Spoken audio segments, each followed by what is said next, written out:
Good afternoon and thanks for joining us. Right now, the Minnesota State Supreme Court is weighing a case that will determine if former President Donald Trump will be on the presidential ballot in this state. Both sides made their arguments just moments ago. It started with a petition saying Trump's actions ahead of the January 6th insurrection disqualify him from running for president in Minnesota. They're citing a rarely used insurrection clause from the 14th Amendment. State officials say they're not taking sides. We will be, in most respects, a bystander in this litigation, as presumably the plaintiffs who brought this lawsuit today and President Trump or his lawyers spar over what the facts are and what the law is. We take no position on the facts. We take no position on the ultimate legal conclusion about whether former President Trump is or is not entitled to be on the ballot.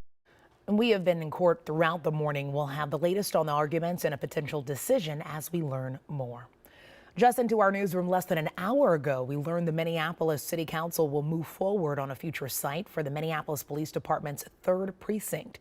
It's the site proposed by Mayor Frey on the Minnehaha Avenue South. In total, the project is expected to cost $14 million. The original 3rd precinct burned down during civil unrest following George Floyd's murder.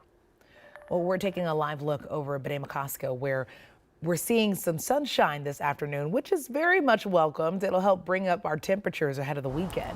Ben, I like how we're trending. I like this part. And it's all relative, right? After spending about a week or so with temperatures only maxing out in the 30s, anytime we see a bit of a warming trend, and especially anytime we see sunshine this time of year, it tends to feel and look a lot more pleasant outside. Now, it's not full-blown sunshine. It's kind of hazy right now, but again, brighter than the last couple of days. 37 degrees is our current temperature. We're already running about 5 degrees warmer than yesterday right now. And overall, our weather pattern is going to be a bit on the warmer side. Nothing too excessive, but we'll likely be in the 40s over the next 3 or 4 days. Small chances for some weekend precipitation, especially on Sunday. And I say precip because it'll be rain showers here with a few snowflakes up across far northern Minnesota. But overall, it's a pretty quiet forecast. Here is your hour-by-hour forecast. Again, temperatures grazing near 40 degrees today. But as we mentioned, we should continue to warm up as we head into the weekend. We'll talk about when 50 could be in the forecast, Alexis, coming up. Ben, thank you. We're following a series of stories we first brought you as breaking news just hours ago. The first, a home fire in Columbia Heights that left one man dead overnight. Fire crews tell us that they were called to the home on 7th Street just before 1 in the morning. They say the man who died in the fire appears to be the only one who was home. A dog and a pig were also killed in the fire. On the scene, Fire Chief Charlie Thompson talked about what it means to his crews when they get a call that someone could be in danger. Their motivation when we get here is, it's in the back of their mind, is there someone in that structure, and that's what we're here for. We'll risk a lot to save a lot, and we go into a different mode. The fire is under investigation. Right now, crews do not believe it's suspicious. We're also following up on this fire that erupted overnight in Mendota Heights. Traffic cams off of 35 West and County Road 10 in Mounds View show just how big that fire got. It left a trailer home destroyed. Right now, we're reaching out to fire officials for more information. Well, today, a convicted rapist is back in police custody after escaping from a Watonwan County prison earlier this week.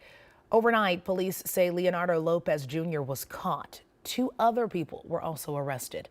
Police found the 3 in a car together. Deputies say Lopez got out and ran into a field, but they tracked him down. The 2 other people now face charges of aiding his escape. Well, tonight, the Zumbrota City Council will discuss a proposal to keep a police department up and running in its city. It comes after officers reached a tentative agreement on a contract with the city. There was concern that the city may lose its department over pay disputes and instead opt to have the Goodhue County Sheriff's Department oversee policing. The council discussed a new contract in closed session at its last meeting. The discussion is expected to be public tonight. Well, turning to world news in Israel, officials have agreed to allow up to 500 people to evacuate Gaza each day. It comes as Israel's ground offensive progresses into northern Gaza. Jay Gray joins us from the border.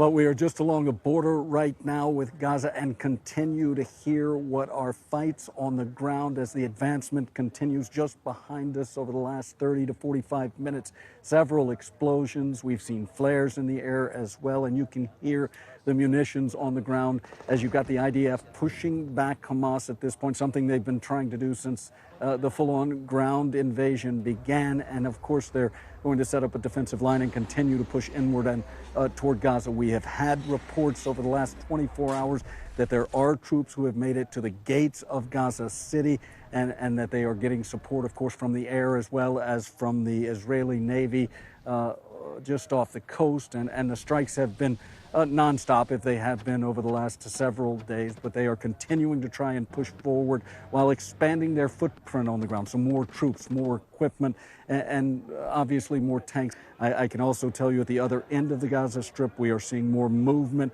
across the Rafah border with Egypt. We know that ambulances went in yesterday and pulled out several people who need critical surgery, and so they've moved those people to field hospital just across the border. But what we're seeing today is more foreign nationals moving across that border. We know that yesterday a handful of Americans were included.